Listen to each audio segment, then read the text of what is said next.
तो हेलो दोस्तों, good morning. आप सब कैसे हैं? आई होप आप सब बहुत ही अच्छे होंगे और स्वस्थ भी होंगे। दोस्तों, ये क्लास आपके बीएड फोर्थ सेमेस्टर की क्लास है। बीएड फोर्थ सेम की क्लास है और जो पेपर है आपका वो सेकंड पेपर है, guidance and counselling in school. विद्यालय में निर्देशन और परामर्श हम लोग पढ़ रहे हैं। हम लोग यूनिट 3 तक पूरा ख़त्म कर चुके हैं पढ़ के, और आज के इस पर्टिकुलर सेशन में हम यूनिट 4 का ए पढ़ने वाले हैं। 4 का ए। 4 के ए में जो टॉपिक है हमारा पढ़ने के लिए वो है आपका evolution techniques used in guidance, standardised and non standardised test. मार्गदर्शन में प्रयुक्त मूल्यांकन तकनीकें, मानकीकृत और गैर मानकीकृत परीक्षण के बारे में हमें पढ़ना है। तो यदि आप सब चैनल पे नए होंगे तो चैनल को सब्सक्राइब कर लीजिएगा। वीडियो के डिस्क्रिप्शन में आपको टेलीग्राम चैनल का लिंक मिलेगा, तो टेलीग्राम चैनल को ज़रूर ज्वाइन कीजिएगा। साथ ही साथ आपको वीडियो के डिस्क्रिप्शन में व्हाट्सएप चैनल का लिंक मिलेगा, तो आप उसे ज्वाइन करना भी मत भूलिएगा। चलिए आज का सेशन स्टार्ट करते हैं। तो जो हमारा पहला टॉपिक है वह है evolution techniques used in guidance. जब भी हम गाइडेंस की प्रक्रिया को संपन्न करते हैं या हमें किसी व्यक्ति को गाइडेंस देना होता है तो हमें कुछ मूल्यांकन की तकनीकों को प्रयोग करना पड़ता है। किस लिए? क्योंकि जब भी हम किसी व्यक्ति को मार्गदर्शन देते हैं तो मार्गदर्शन देने से पहले हमें उस व्यक्ति के बारे में कुछ जानकारी चाहिए होता है, उसके समस्या के बारे में हमें जानकारी चाहिए होता है। तो उस व्यक्ति के बारे में जानकारी निकलवाने के लिए, समस्या के बारे में जानकारी निकलवाने के लिए हम कुछ टेक्निक्स को अप्लाई करते हैं। तो उन्हीं टेक्निक्स की बात हो रही है कि मार्गदर्शन की प्रक्रिया में हम कौन कौन से मूल्यांकन टेक्निक्स को प्रयोग करते हैं डेटा कलेक्ट करने के लिए। चलिए देखिए, जब गाइडेंस देने की बात आती है तो गाइडेंस देने के लिए बेसिक डेटाज की ज़रूरत होती है। भाई हमें किसी व्यक्ति को गाइडेंस देना है तो जब तक उस व्यक्ति का कुछ डेटा हमारे पास नहीं होगा, उसकी योग्यता क्या है, उसकी रुचि क्या है, उसकी अभिवृत्ति क्या है, तब तक हम उसको कैसे मार्गदर्शन कर पाएंगे। तो हमें बेसिक डेटाज की ज़रूरत होती है ताकि काउंसलिंग व उसके समस्या के संबंध में स्पष्टता हो सके कि जो व्यक्ति मार्गदर्शन लेने आया है उसका व्यक्तित्व कैसा है, वह किस तरह का व्यक्ति है, उसकी समस्या कैसी है, समस्या की सीमा क्या है, प्रकृति क्या है। जब तक इसके बारे में स्पष्टता नहीं होगी तब तक गाइडेंस गिवर उसको गाइडेंस प्रोवाइड नहीं कर पाएगा या फिर कोई काउंसलर उसको काउंसलिंग नहीं दे पाएगा और काउंसलिंग की मदद नहीं की जा सकेगी। तो यदि हमें काउंसलिंग की मदद करनी है या जो व्यक्ति मार्गदर्शन लेने आया है उसकी मदद करनी है तो हमें बेसिक डेटाज की ज़रूरत होगी, और उन बेसिक डेटाज को जिन टेक्निक्स के माध्यम से हम कलेक्ट करते हैं उन टेक्निक्स को ही हम क्या बोलते हैं, इवोल्यूशन टेक्निक्स इन गाइडेंस। ठीक है जी। चलिए आगे देखिए, बेसिक डेटा कहाँ से आएगा, किस विधि से आएगा। ऐसी कोई तकनीक जिससे रियलाइबल एंड ऑब्जेक्टिव इंफॉर्मेशन एकत्रित हो सके, इसे ही इवोल्यूशन टेक्निक्स इन गाइडेंस कहते हैं। देखिए, एक ऐसा टेक्निक जिससे हमें काउंसलिंग का बेसिक डेटा कलेक्ट हो जाए, और जो वो बेसिक डेटा हो रियलाइबल हो, ऑब्जेक्टिव हो। तो इसके लिए जिस टेक्निक्स को हम प्रयोग करते हैं उसी को हम कहते हैं इवोल्यूशन टेक्निक्स इन गाइडेंस, यानी कि मार्गदर्शन में मूल्यांकन तकनीकें।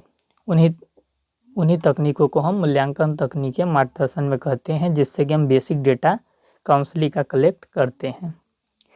चलिए आगे देखिए, गाइडेंस की प्रक्रिया में डेटा इकट्ठा करने के लिए दो तरह की तकनीक का प्रयोग किया जाता है। दो तरह की तकनीक कौन कौन सी हैं जो आपके सिलेबस में है? पहला है स्टैंडर्डाइज्ड टेक्निक, मानकीकृत परीक्षण। अब मानकीकृत परीक्षण क्या है हम ये देखेंगे। ये जो परीक्षण होता है ये मानक के अनुसार लिया जाता है। ये परीक्षा एकदम निश्चित परिणाम आते हैं इसमें और निश्चित तरीके से इसको आयोजित किया जाता है। बहुत ही ज़्यादा हायर लेवल पे ऑर्गेनाइज्ड होता है, तो ये सारी चीज़ें होती हैं। अब मानकीकृत परीक्षण में कौन कौन से परीक्षण आते हैं? इंटरेस्ट टेस्ट हम ले सकते हैं, इंटेलिजेंस टेस्ट ले सकते हैं, एप्टीट्यूड टेस्ट ले सकते हैं। पर्सनालिटी टेस्ट के बारे में जब हमें जानना होता है तो हम स्टैंडर्डाइज्ड टेक्निक को वहाँ पे अप्लाई कर सकते हैं। इससे मिले जो परिणाम होते हैं या जो जानकारी हमें प्राप्त होती है वो ज़्यादा सटीक होते हैं और ज़्यादा निश्चित होते हैं, क्योंकि ये स्ट्रक्चर्ड होता है, पूरी तरीके से ऑर्गेनाइज्ड भी होता है और ये मानक के अनुसार होता है। इसमें सेट ऑफ रूल्स होते हैं जिस रूल्स को ब्रेक नहीं करना होता है, ये चीज़ है। तो इससे जो रिजल्ट मिलते हैं उसकी निश्चितता होती है। और इस टेस्ट को तब अप्लाई किया जाता है जब हम नॉन स्टैंडर्डाइज्ड टेस्ट को अप्लाई कर लेते हैं और कोई संतोषजनक हमें डेटा प्राप्त नहीं होता है, रिजल्ट प्राप्त नहीं होता है, तो उस अवस्था में हम स्टैंडर्डाइज्ड टेक्निक्स को अप्लाई करते हैं। ये चीज़ है जी। ये चीज़ आगे लिखा भी हुआ है, यहाँ पे आप पढ़ सकते हैं। जब नॉन स्टैंडर्डाइज्ड टेस्ट ज़्यादा कारगर साबित नहीं होता है तो इस स्थिति में इसे उपयोग में लाया जाता है। पहले क्या किया जाता है? नॉन स्टैंडर्डाइज्ड टेस्ट को ही आजमाया जाता है। जब उससे संतोषजनक परिणाम नहीं आते हैं तो स्टैंडर्डाइज्ड टेक्निक को अप्लाई किया जाता है। इसे अप्लाई करने के लिए समय, धन, श्रम सभी की अधिक आवश्यकता होती है, क्योंकि इसमें सेट ऑफ रूल्स होते हैं। पूरे हायर लेवल का ये टेस्ट होता है, ये चीज़ है। और जो स्टैंडर्डाइज्ड टेस्ट है वो एक्सपर्ट होते हैं, लेने वाले एजेंसियों के द्वारा लिया जाता है, ये सारी चीज़ें हैं। दूसरा, non standardised test. Non standardised test या नॉन स्टैंडर्डाइज्ड टेक्निक, अमानकीकृत तकनीक क्या है?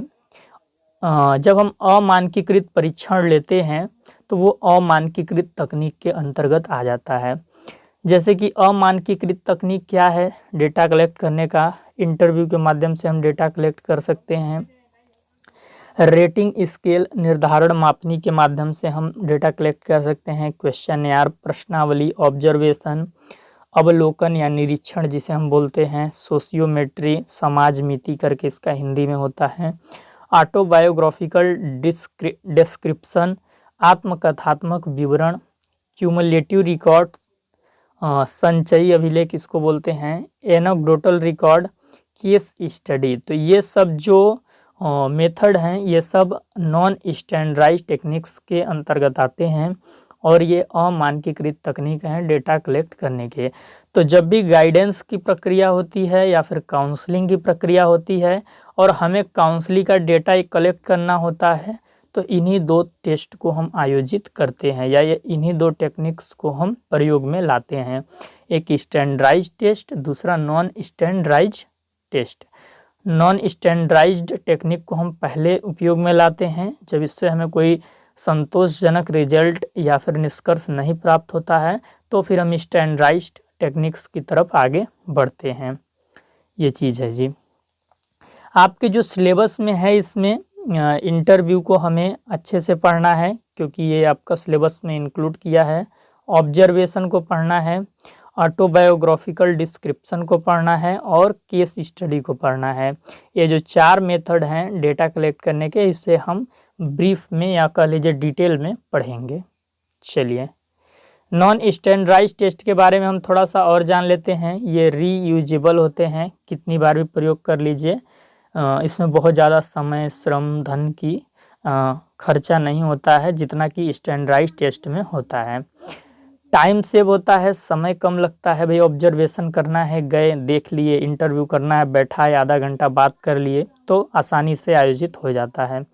रिजल्ट आसानी से निकल कर सामने आ जाता है इन टेस्ट में, इसीलिए पहले इनको प्रयोग में लाया जाता है। जब इनसे रिजल्ट अच्छा नहीं मिलता तो फिर हम स्टैंडर्डाइज्ड टेस्ट की ओर आगे बढ़ते हैं।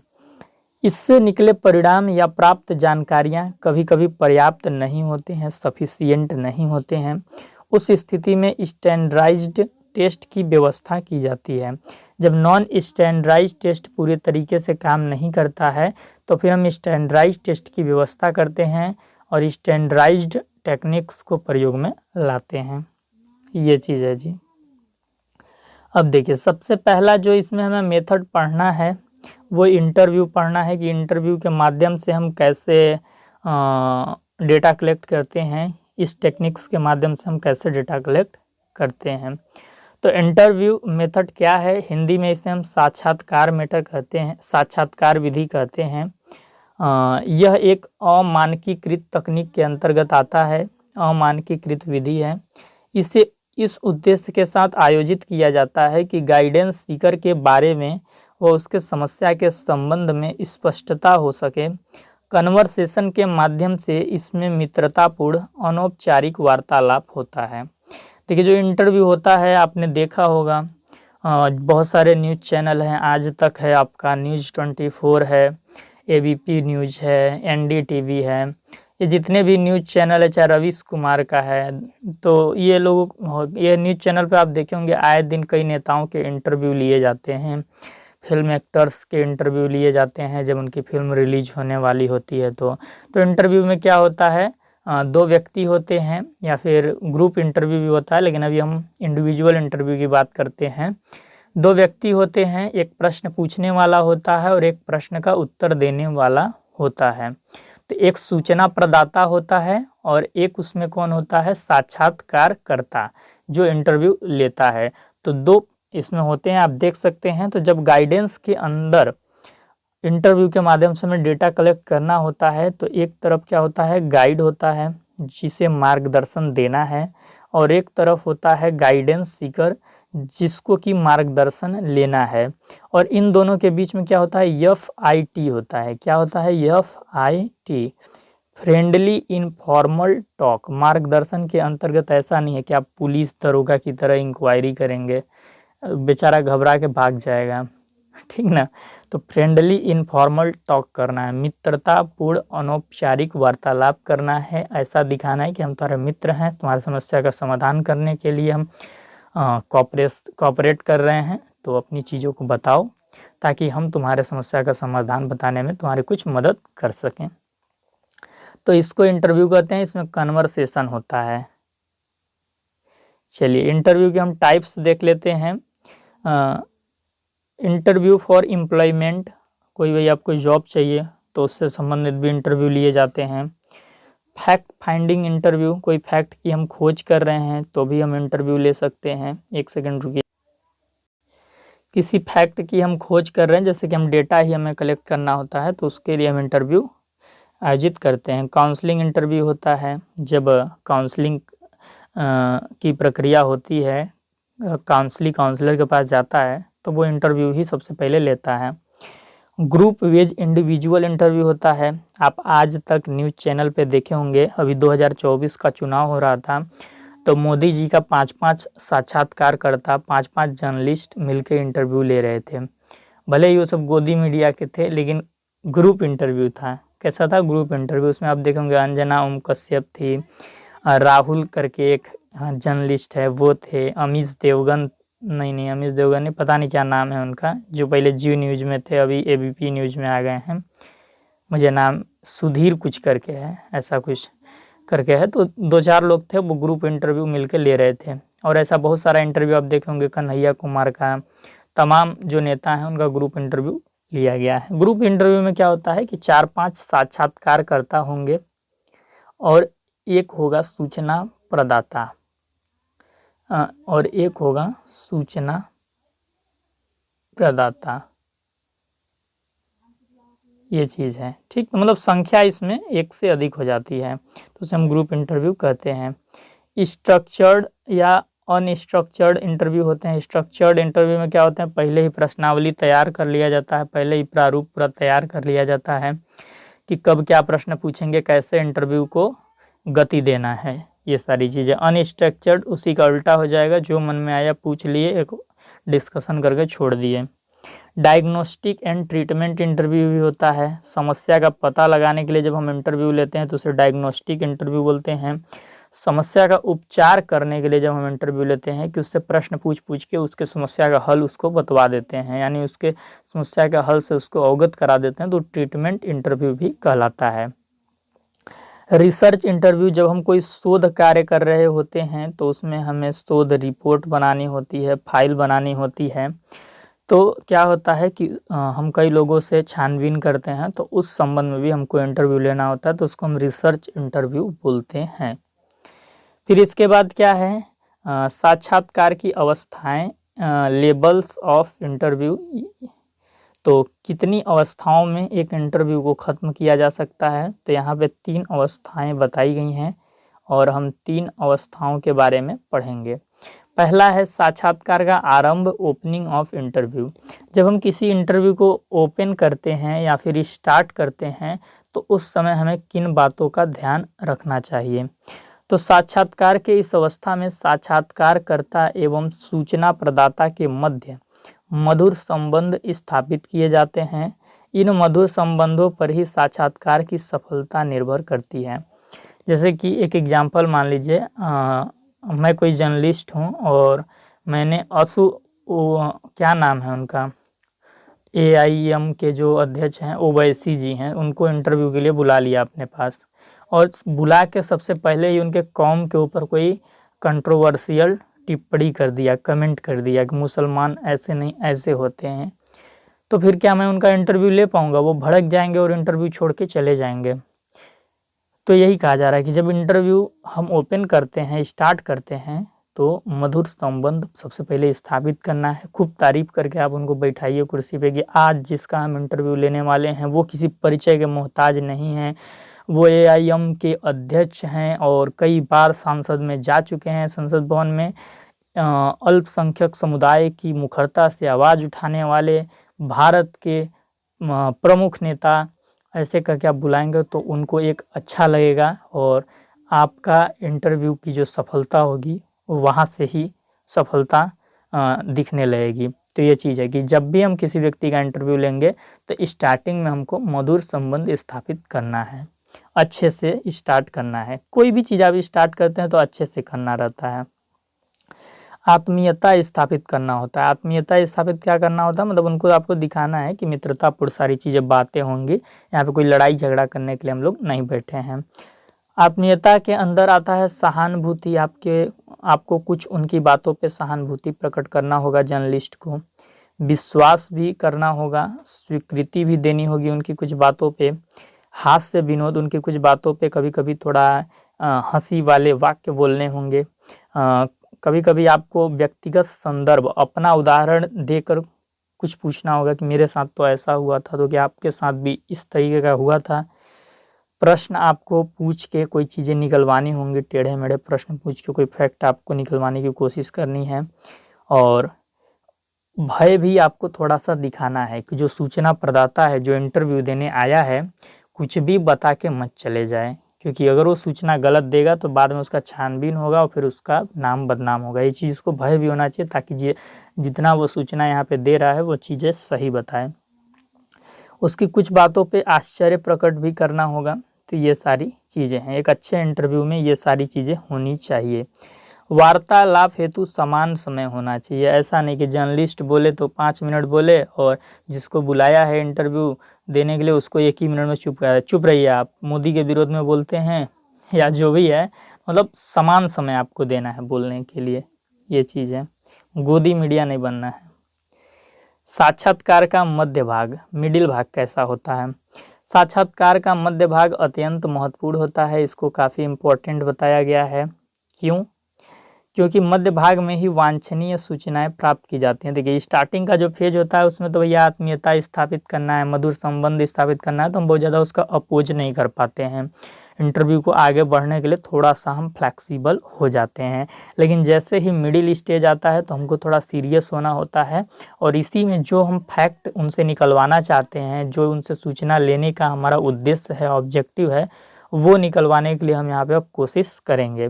अतः इस भाग को अधिकाधिक उपयोगी बनाने हेतु निम्नलिखित बातों को ध्यान रखना चाहिए। मिडिल स्टेज में 2-4 बातों का ध्यान रखना चाहिए। प्रेरक प्रश्न बनाना चाहिए, ऐसे प्रश्न तैयार करना चाहिए जिसका उत्तर वो देना चाहता हो और इस वे में उससे पूछना है। अगर किसी प्रश्न का वो उत्तर नहीं भी देना चाहता तो उससे हम इनडायरेक्टली वे में पूछेंगे, यानी घुमा फिरा के प्रश्न बनाएंगे ताकि वो समझ ना पाए कि हम उससे क्या निकलवाना चाहते थे और उसका उत्तर भी देना चाहे। रुचिकर प्रश्न का फॉर्मेट रखेंगे और वो दे भी दें। हाँ या नहीं वाले प्रश्नों का अधिक प्रयोग नहीं करना चाहिए, क्योंकि हाँ या नहीं से बहुत ज़्यादा फैक्ट नहीं निकल पाते हैं। ये लास्ट में कर लेना चाहिए। अभी रैपिड फायर एक करके लास्ट में जो जर्नलिस्ट हैं वो पूछते हैं हाँ या ना कहलवाते हैं, तो वो चीज़ आप लास्ट में रख लीजिए।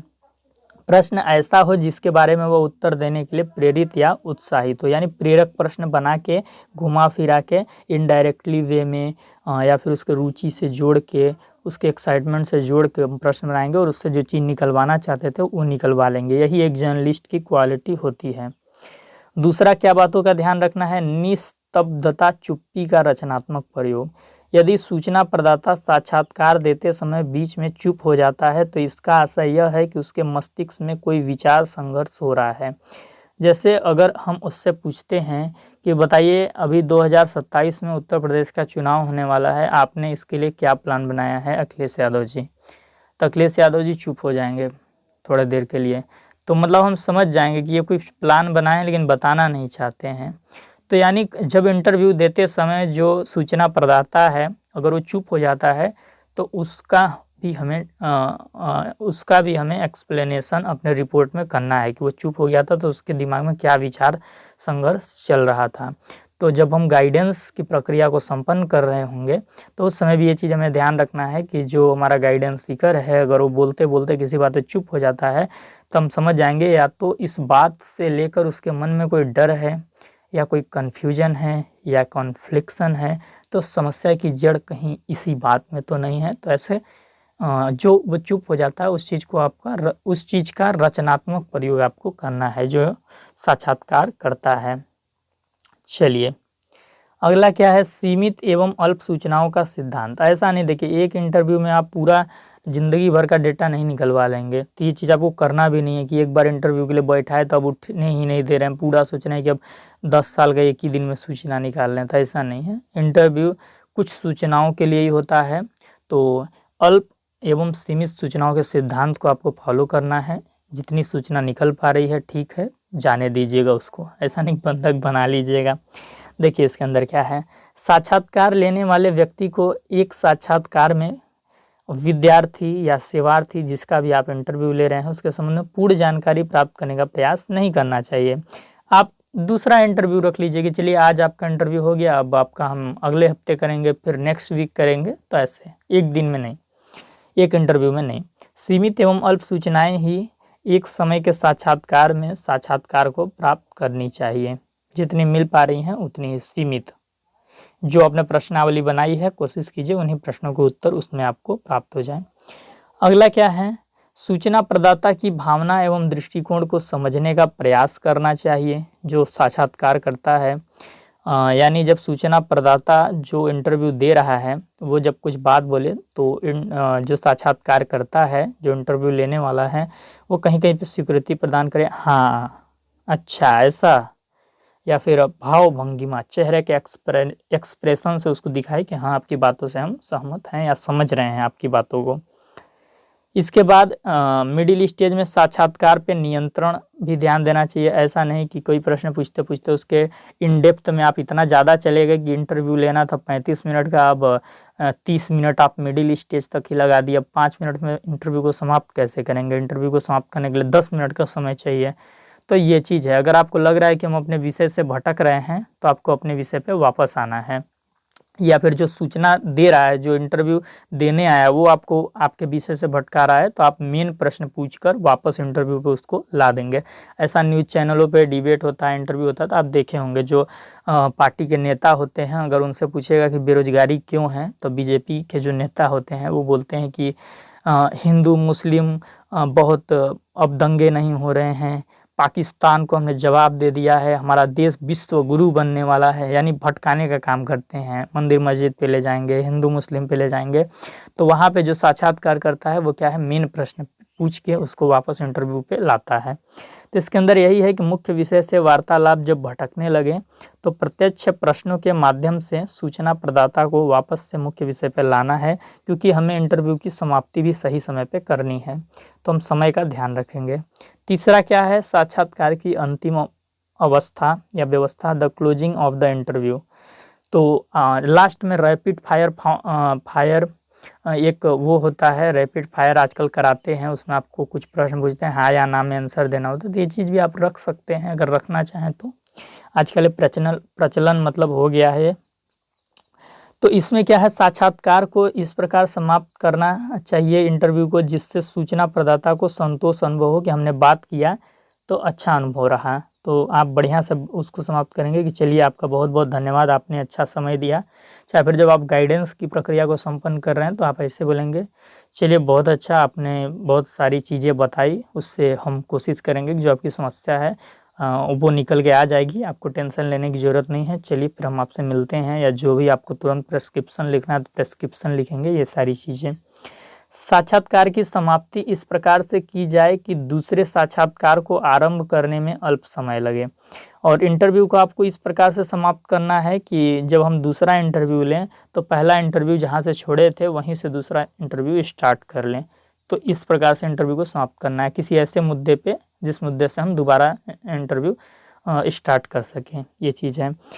और इंटरव्यू समाप्त करते समय आपको एक वाक्य यहाँ पे दिया गया है जिसको आप प्रयोग कर सकते हैं। अच्छा, आज के साक्षात्कार की अवधि पूर्ण हो चुकी है, लेकिन यदि आपको सुविधा हो तो 7 दिन के उपरांत हम पुनः मिल सकते हैं एक नए इंटरव्यू के लिए। तो इस प्रकार से आपको समाप्त कर देना है इंटरव्यू को।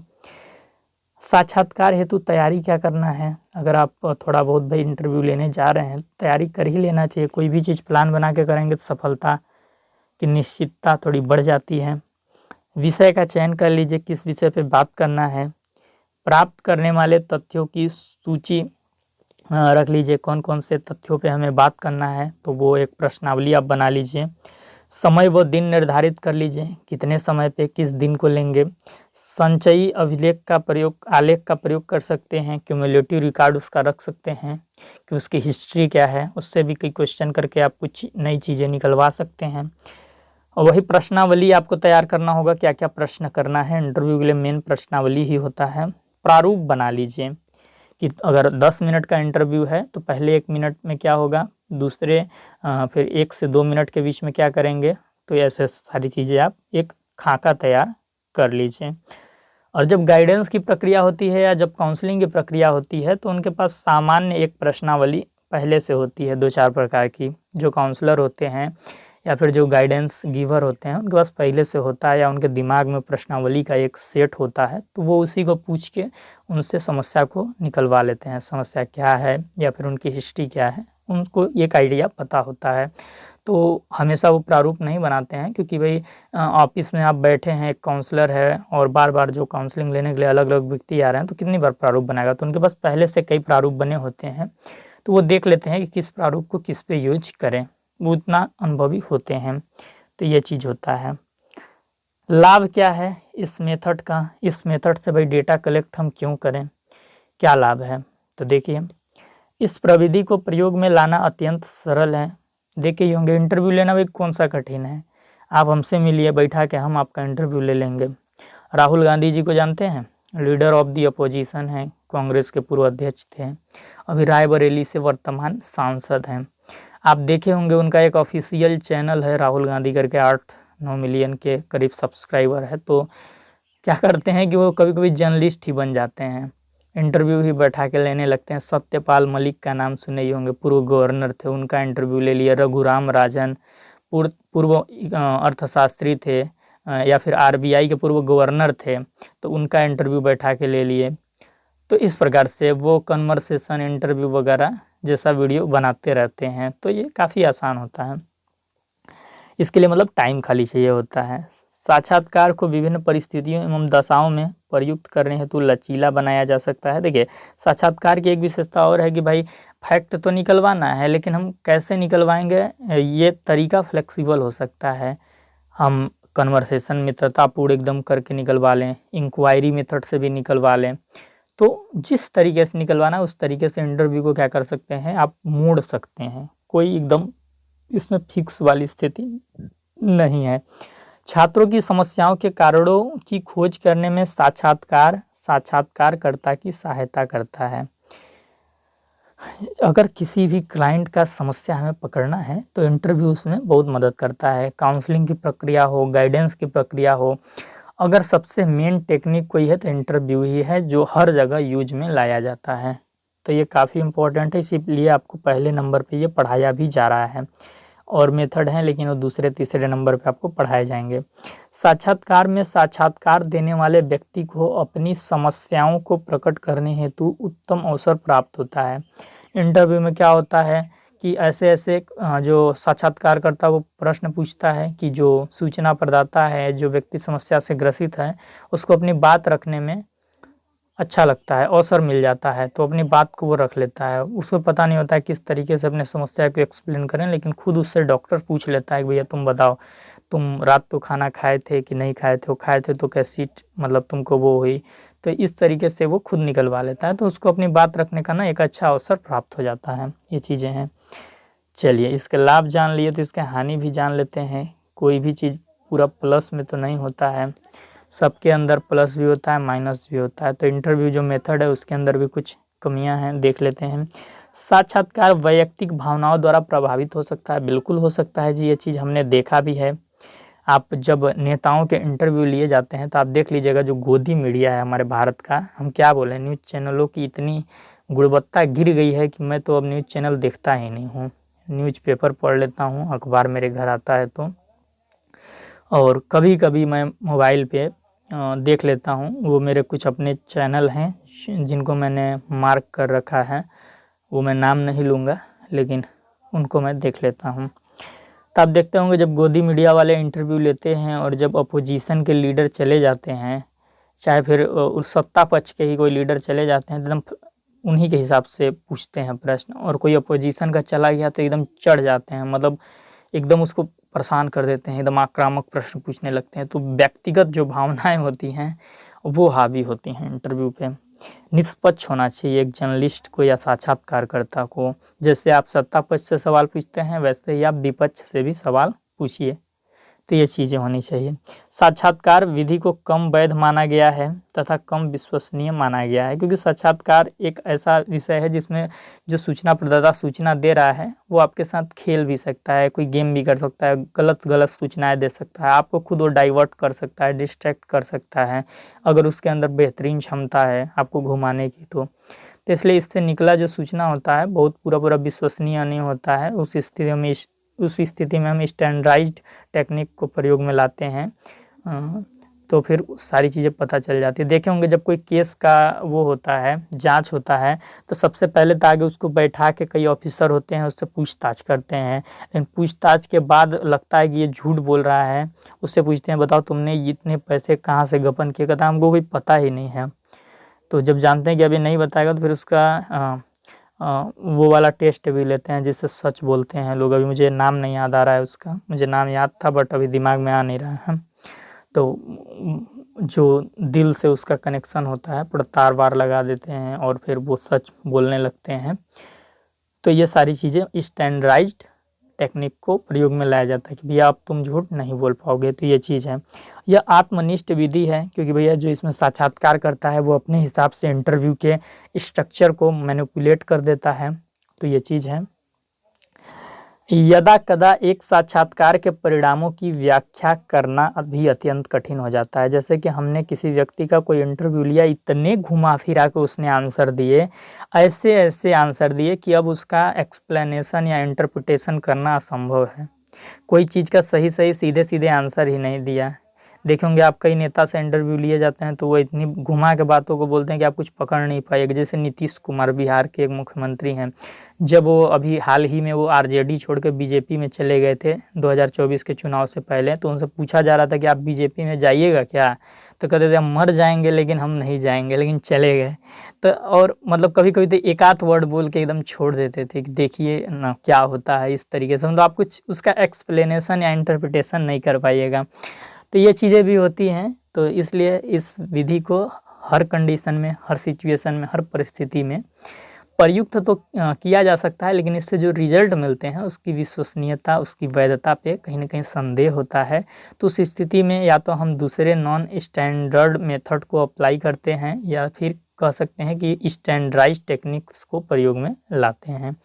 तो आज का जो वीडियो लेक्चर था यहीं पे समाप्त हो जाएगा, क्योंकि वीडियो लेक्चर काफ़ी लंबा हो रहा है। शाम को मैं देखता हूँ, शाम को आज क्लास करना बहुत ही ज़रूरी है, क्योंकि ये पेपर की क्लास आपकी कल तक ही चल पाएगी। कल के बाद इस पेपर की क्लास नहीं चलेगी। 19 तक आपका लास्ट इस पेपर की क्लास चलनी है। तो आज हमको यूनिट 4 का ये समाप्त करना होगा, ताकि कल हम आपका यूनिट 4 का भी समाप्त कर पाएँ। तो इसमें भी हमको पढ़ाना तो काफ़ी है, निरीक्षण प्रविधि पढ़ाना है, ऑब्जर्वेशन टेक्निक। फिर उसके बाद ऑब्जर्वेशन के बाद आपको मुझे पढ़ाना है, क्या है भैया, केस स्टडी मेथड पढ़ाना है। फिर इसके बाद ऑटोबायोग्राफिकल डिस्क्रिप्शन पढ़ाना है। तो ये मुझे एक वीडियो में तीनों कवर करना होगा, तभी मैं जाके कल आपका यूनिट 4 का भी ख़त्म कर पाऊँगा। तो यानी 2 वीडियो लेक्चर मुझे लगता है और लेने होंगे और आपका ये वाला पेपर ख़त्म हो जाएगा। तो एक वीडियो लेक्चर मैं आज शाम को ले लेता हूँ और कल सवेरे एक वीडियो लेक्चर ले लूँगा, जिससे कि आपका ये पेपर समाप्त हो जाएगा।